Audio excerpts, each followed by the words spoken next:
What is going on, guys? Welcome back. So today we're going to be talking about 20 signs that you are starting to recover from anxiety. I'm excited about this video. It's going to be a little bit on the longer side because there's a lot to cover here, but I want this video to get you excited. And you know, if you don't have a whole bunch of things on this list, these are just things to look for, to kind of give clues that things are getting a lot better, or possibly you're in recovery. But also it's things to motivate you. It's things to spark excitement. Some of these things I'm going to read and you're going to be like, man, I can't wait to feel that way. So if you're still struggling, this video is definitely for you, and it'd be a great idea to just stick around for this whole thing. But also, guys, I posted a video this morning. If you didn't see it, go check that out whenever this video is over. Question for the day before we jump into this: you know, what type of music helps your anxiety? I think this would be cool for other people. If you got specific artists or a specific genre, a specific song, leave that down below in the comment section, and I'm sure other people would appreciate to check that out. This would be a good video to save or favorite. You can make a list of these if you want as well, because these should be goals that you're trying to check off whenever it comes down to recovery. So let's jump right in this. I've talked enough. Number one, you are starting to get better sleep or great sleep. I know for me in the beginning, my sleep was horrific, you know, and this is whenever I had zero acceptance. I didn't know what was freaking going on with me. I thought there was something wrong with my heart, you know, so I would do this jolting awake thing. I would have just downright insomnia sometimes. I was way more hypersensitive and focused and aware of what was going on at night whenever I had really, you know, bad anxiety. So my night was just really rough. There wasn't a lot of distractions. There's a sense of negativity with darkness anyways. Some of my worst times and panic attacks and trips to the ER happened in the evening time, and I had a lot of bad anticipatory anxiety with that. Just a lot of bad stuff. The nightmares, the night sweats, the nocturnal attacks, the jolts, the jumps, the phantom noises, and just all the other symptoms that come with it. All that fun stuff. So whenever you're starting to get better sleep, and by the way, when it comes to this, it doesn't mean that you can't ever have like a restless night or a rough night, you know. It doesn't even mean that you can never have an anxiety attack that kind of brings you down for a couple days. But if things are a lot better than where they used to be, that is a great sign, and it could mean that you're getting closer to that recovery process or recovery. Things definitely got better for me as acceptance and time went on with the sleep thing. And generally, I do see this with most people. As time goes on, people start to get better sleep. So that's a great sign, and it's just a relief, because when you're not getting good sleep, the next day is hellacious, and it makes your anxiety worse, and you can get caught up in a vicious cycle. So if you're getting good sleep, guys, that is an awesome sign. So number two, and I have a list down here if you see me looking down, you have stopped Googling symptoms or doing research, okay? You finally realize that you're doing yourself no favors by playing Dr. Google and looking up your symptoms. You realize that all the worst stuff is going to be at the top. You've seen how much trouble this has gotten you into. You're basically a walking medical dictionary or encyclopedia by this point. You impress your doctors when you go in and talk about what you're feeling. They're like, you sure know your stuff. Yeah, because I've done tons of research. Okay, so you're not doing that anymore. And guys, there's other ways of you know, mentioning Googling symptoms. It could be your YouTube channel as you're Googling. You're getting on Reddit. You're joining Facebook groups. You're just looking up tons of articles and things like that. So you finally have gotten away from that, and you realize that you're more at peace. And if something really is concerning, maybe go get checked out by a doctor, and you realize that now. So you just understand how much that can trigger you and put you in a bad place. Number three, you have stopped checking your vitals. You understand that this is doing you no good, whether it's bringing you comfort or if it's triggering you. Now, for me, it would trigger me. I was always checking my vitals, you know, always had my fingers right here. Anytime I could get to Walgreens or Walmart to check my blood pressure, I would do that. I didn't have a machine at home, thank God. And we didn't have the fancy watches, you know, like 15 years ago. There might have been some out there, but it wasn't as cool as the Apple watches and stuff now to just constantly have your heart rate right here. So I would use my fingers, got really good at calculating it. But you finally realize whether it's bringing you comfort or triggering, it's no good. And the thing about the comfort thing, you're still a prisoner to checking, and you're no longer wanting to live like a heart patient or a COPD or lung cancer patient with the oxygen levels, or you're not trying to live like a diabetic, you know, patient with the checking of the blood sugar and stuff like that, because you haven't been told to check those vitals. So whether it be the oxygen, the blood sugar, the blood pressure, or the heart rate, you have finally gotten away from that, and you are so much more free. you're indicating to your subconscious that we do not have those diseases and that we can trust the doctor, and you're able to move on, and you're backing it up now with your actions. So number 4, you no longer seek constant reassurance. And this is a big one. There's probably a lot of you right now that still struggle with this. And, I did. And now checking your vitals like this, that is a form of reassurance. Googling your symptoms constantly is a form of reassurance. Constantly visiting Facebook groups and asking questions about symptoms, that is a form of reassurance. So let me fix this. So try to get away from those things if you can. It would be a great thing for you to get away from that. And also, it's asking all the people around us. One of the biggest things I had to get away from was calling my mother all the time, because she was a nurse and a really good nurse. She got her doctorate in nursing, and now she teaches nursing. She's the director of the nursing program here in town. So I was always calling her, if I was having a panic attack at home, or if I was struggling at night or something like that. And eventually I had to put my foot down and just say, Trey, we don't need to do that. So now you're starting to go from external reassurance, other people, other things, other devices. Maybe you're getting away from going to the doctor all the freaking time. I can't tell you when to stop doing that. That's a decision you have to make. But now you're starting to look within, and you're developing an inner dialogue, and you're able to talk to yourself and give yourself reassurance. You know what I mean? So we want to go from external to internal, and you're starting to do that, and you're getting results. Number 5, you are very consistent with exposure.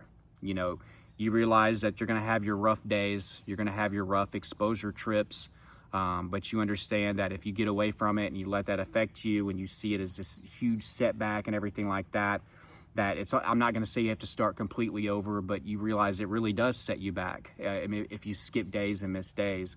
So you're being consistent with your exposure. Some people are more aggressive with it than others. It just depends on the person. There were some things that I took baby steps with my exposure, and there were some things that I was very aggressive, or I had to be aggressive with it to break through a barrier, and one of those was exercise. But there were other things that I took smaller steps to get better at.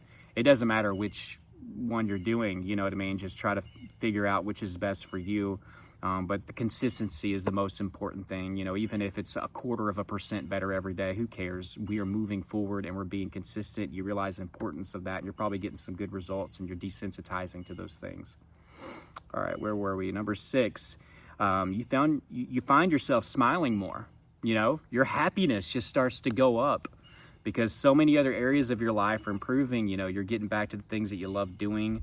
You're just in a positive mood, and I guess whenever you're more positive, you're going to start smiling. I started to notice that with myself, and smiling, laughing more. Just you're happier. You're in a better mood. It's like this weight's starting to lift off your shoulder. You're more hopeful. You have more confidence. You're seeing the light at the end of the tunnel, and it's getting bigger. So there's reasons to smile again, and it's a beautiful thing. That's a beautiful place to be.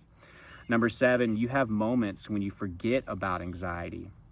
Now, in the beginning, I was constantly consumed with it, just nonstop. But as time went on, and acceptance got better, and I started to do a few things that helped me, I started to realize, especially if I was distracted heavily, maybe at work, or my mind was just really into something, I would forget for little bits of time.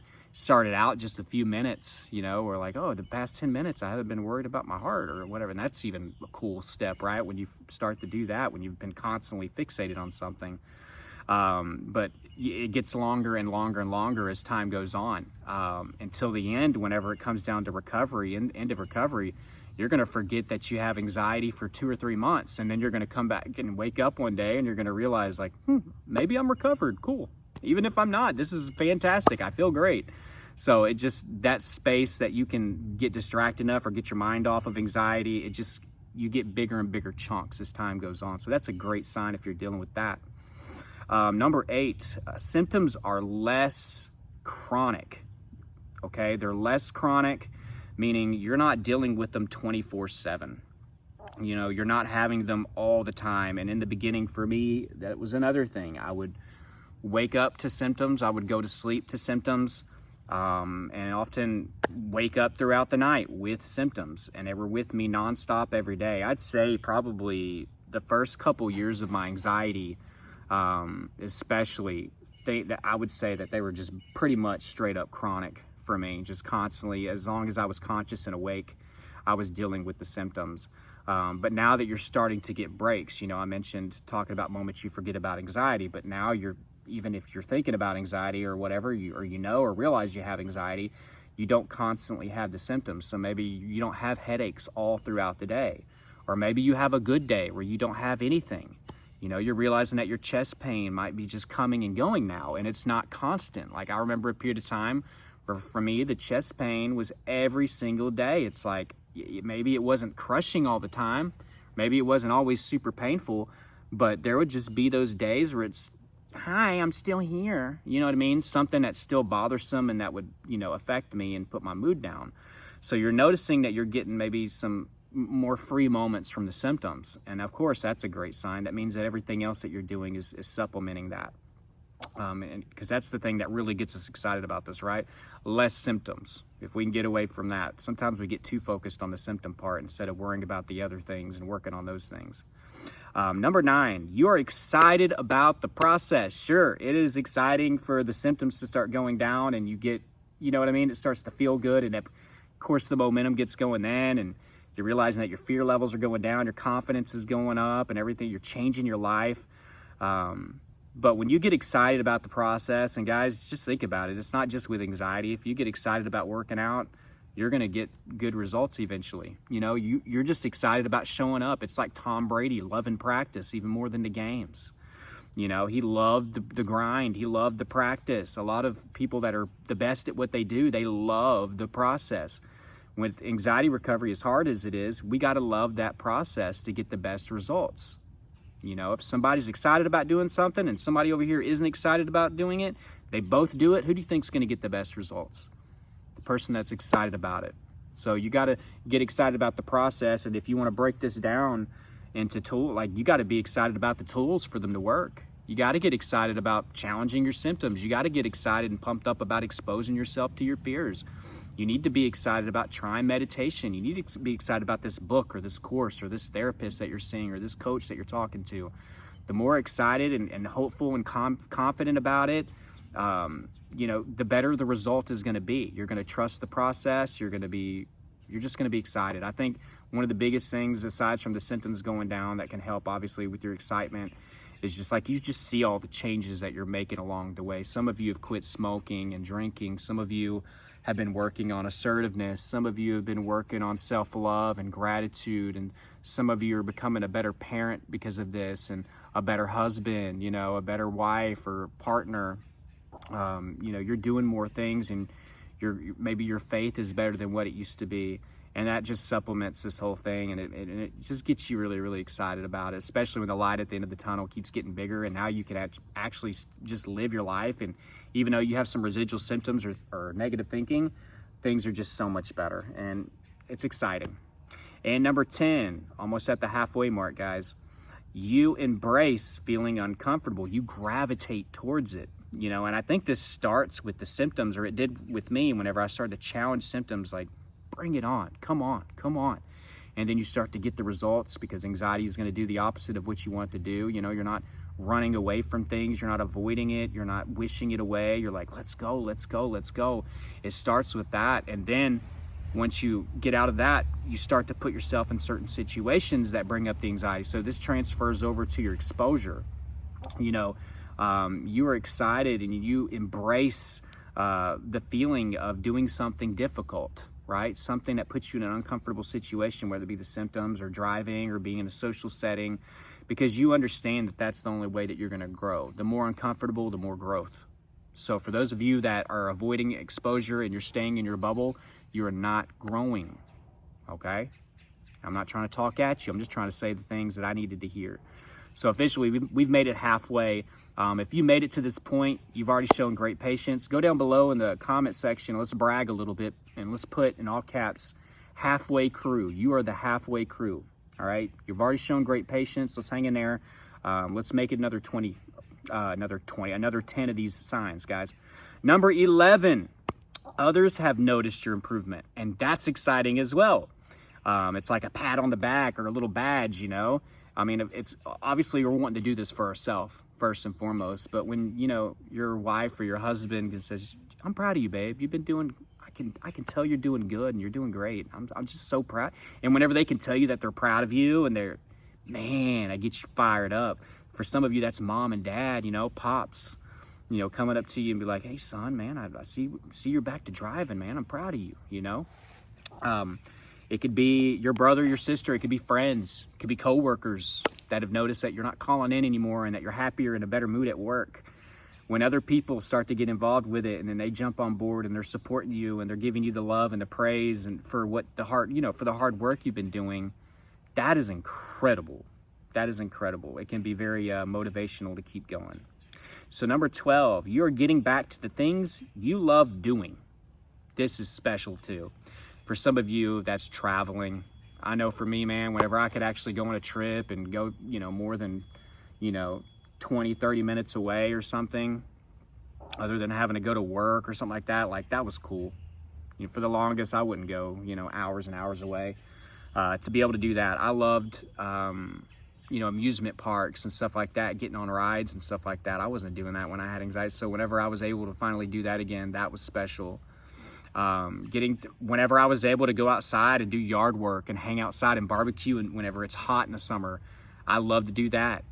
That was great to get back to hang out with friends, to go to the movies, to play sports outside. I used to love doing that, but then whenever my heart anxiety, I stopped doing it, and anxiety will keep us in that bubble, man. It's so strange. It's like things we loved to do, we're not doing. For some of you, that's other things like gardening or painting, or maybe you just loved your job and now you feel like you can't be there. So when you're able to get back to those things that you love and things that you're passionate about, it is such an amazing process, or an amazing thing. Number 13, there is less avoidance. You realize that that's going to do you no favors. You realize that if you avoid something, it's just going to still be there. The problem's still there. It's still there. And from what I said earlier, that you have to embrace feeling uncomfortable, and avoiding something is not being uncomfortable. That's you staying in your comfort zone, where you're still miserable, by the way. So you might as well get out of that and be a little bit more miserable at first and uncomfortable to get better, but you're not avoiding things. Things come up and maybe you're not where you want to be yet, you know what I mean? But I'm going to that wedding, my friend that I haven't talked to in so long invited me to come stay the night, and this person lives an hour away. I'm going to go, the guys asked me to go play a round of golf with them. It's supposed to be hot that day. I'm going, I need this. I deserve this. And plus it's exposure. I need to do this. You're not avoiding trips. You're not avoiding driving. You're not avoiding conversations, uncomfortable conversations. You're not avoiding a TV show that shows somebody clenching their chest. You're not having to hurry up and turn that. Just anything, any situation. You're not afraid of it. You're not trying to avoid it anymore because you understand the significance of avoidance. You can still have some fear in those situations, obviously, but you're embracing being uncomfortable, and this is how you desensitize to this stuff. So less avoiding. That's a good sign. Number 14, you're able to be more present. And this is another thing I think that allows us to be happy and allows us to also sometimes forget that we have anxiety. I'm actually here whenever I'm having a conversation with somebody. I got this person talking to me about how proud they are of their daughter. She's doing great in gymnastics and all this stuff. And my mind's over here thinking about, wow, this is cool, but I'm going to die soon. Or I think there's something wrong with my heart. Or like and you know how it is, even if it's not a direct thought, somebody's talking you everything, you can kind of pick up the bullet points of the conversation, but your mind's constantly fixated like, what's that feeling? Or the situation, or I'm very breath conscious, and what's that? I felt a weird tingle in my hand. What's that mean? You know what I mean? So you have all that going on. So it makes our mental capacity, as far as like being able to take in what other people are saying, it makes it a little bit more confined, right? We don't have as much capacity, it seems like, to be present, to really focus in on conversations. This is what I was talking about earlier, like not avoiding things like weddings. It's once we start going back, even, or before we started to avoid and everything like that, it was hard for us to just fully be in that moment. I want to enjoy this. My best friend, is getting married, and I'm so happy for him, but I'm over here just stressing out, thinking about other stuff. You know, my firstborn, you know, is here, and like I'm always stressed out, or it's my child's first birthday, and I'm just thinking about death and cancer all day, or whatever it is that you worry about. Now that we can be present, we're getting more out of life, and we're living life the way it's intended to be lived in the present moment. Guess what? If you're present also, you're not thinking about your past anymore. That brings up depression or things that you can't change. You're also not always focused on the future. You realize the power of now and how important it is, and that you need to live for today, because this is all we have is now. All we have is now. Tomorrow doesn't even exist if you think about it. All we have is right now. That's how important it is. Check out the book, The Power of Now. That's a really awesome book to help you with the present moment. Go off, crows.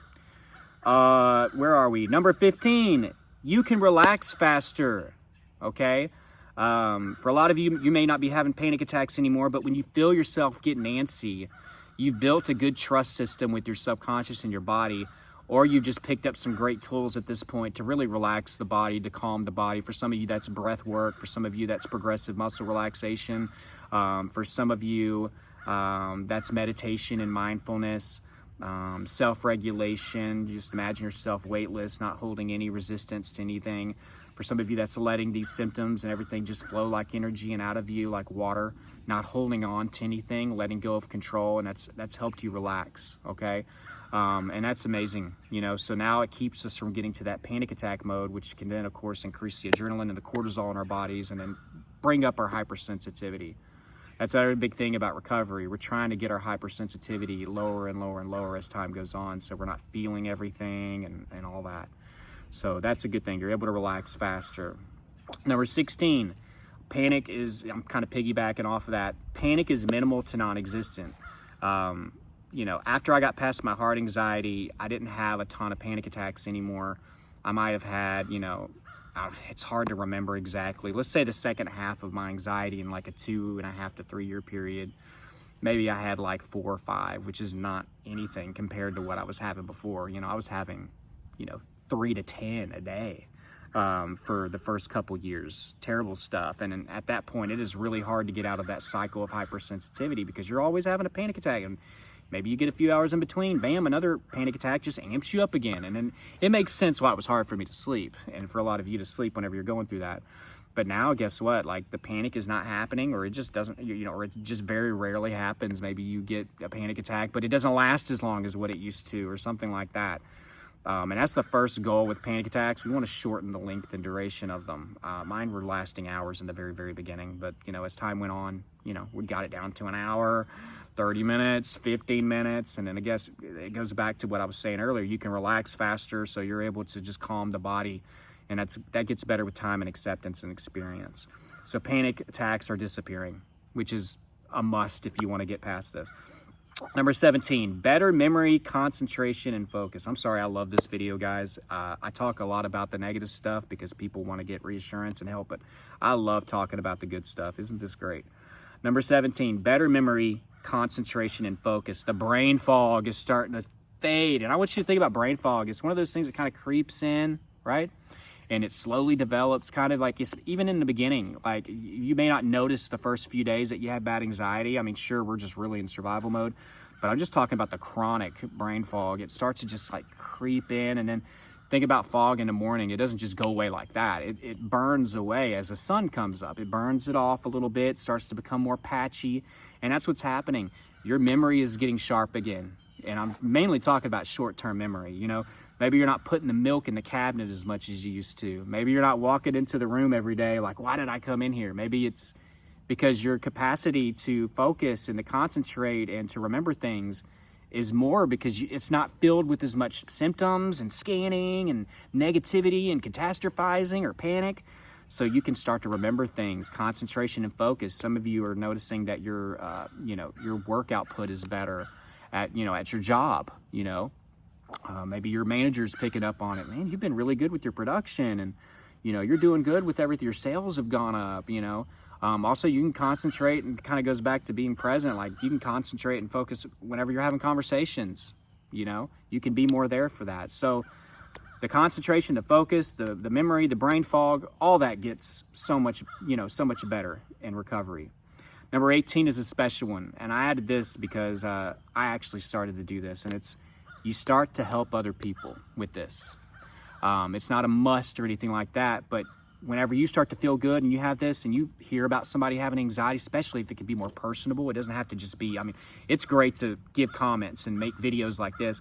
I'm talking about it's even more special when somebody at work is mentioning anxiety and you can go have a chat with them or say, hey, you want to go get a cup of coffee sometime, or you want to go get lunch sometime? I'd love to help you or talk to you about this, you know? Whenever I was starting to get a lot better and then eventually just really ramp up my recovery process, I started making some videos when I still was struggling on this channel. They're way back there, but I found out that I wasn't alone, and then I was just giving some tips to what helped me, and it almost made me feel even more responsible, and I started to hold myself even more accountable because I started getting all these comments like, me too, and thank you for sharing this. I thought I was the only one, and that's kind of how my channel started to really be aimed towards the mental health aspect. I was just it was gonna be a general self-improvement. I was gonna document my self-improvement over time, which is great too. But eventually, as I started to recover, I was like, I think this is the direction I need to go with this, with the mental health stuff and helping people with anxiety. So that helped me ramp up my recovery and helped me hold myself accountable. So you'll start to help other people. Maybe some of you, I mean, I've coached people that are now coaching people. You know, I've talked to a lot of people that have their own YouTube channel, you know, that are helping people. And that's great. The more opinions, the more different viewpoints and tips that you can get from different variety of creators is great. So again, it doesn't have to be a video. It doesn't have to be you seeing somebody in person talking about anxiety. It could be you today going on a comment where somebody's struggling and give them some tips that help you, you know. So that's a great one. Number 19, hang in there, guys. We're almost here. Number 19, you are letting go of control. If anybody asks me what the cure of anxiety is, you know, if I was going to give a broad answer, because I always have people that like on TikTok or sometimes on here, they're like, what's the solution? What's the cure? Like, let go of control, and people don't like to hear that because that's not, you know what I mean, it's too broad. But I also can't write a novel and send it to everybody that comments. That's why I have things like my course. You got to watch a bunch of my videos. I have coaching, things like that. There's a lot that goes into it, obviously, but if I had to give one answer, it's letting go of control. So I wanted to add that in here. And it's not just with symptoms, guys. You know, you're not just letting things go and flow symptom wise. It's also thoughts and negativity and just things that you can't control. A lot of you were so anxious because with symptoms and panic and negative thoughts, sometimes you can't really control them, especially at first. So it drives you nuts. And then if you think about it, if you go back earlier in your life, there probably were a lot of things that drove you crazy when it came to control in the past. Like if you had to control the situation, you had to control your relationships, you had to control your environment, you know, just constantly micromanage everything. You are realizing the power of letting go of control, not just with symptoms, but your negative thoughts and just things that arise throughout the day, okay? You realize that things are gonna be out of your control. We're not meant to be in control of this whole thing, you know? That's not how life is meant to be either, and you're realizing that. And number 20, it's like I wrote it down a little weird here, but you almost don't care how fast recovery happens anymore. Things are so much better. You're managing life so much better now. You can see the light at the end of the tunnel. You just have this belief and faith that you're going to get there. And you don't care about the speed. You know, there's some of you that got like 5-10% and you're just like every day trying to tally where you're at, where am I at? In the end, you're not going to care. You're happy enough and you're doing all the other things that you need to do. All the things that I talked about here, you know, you've worked on your thought processes and method and management skills and all that stuff. You embrace being uncomfortable. You know, if something needs exposure, you do it. You're being more present. You're being more thankful, more gracious. You know, you're smiling more. You know, everything is getting better, and you know that momentum is going to keep on being on your side.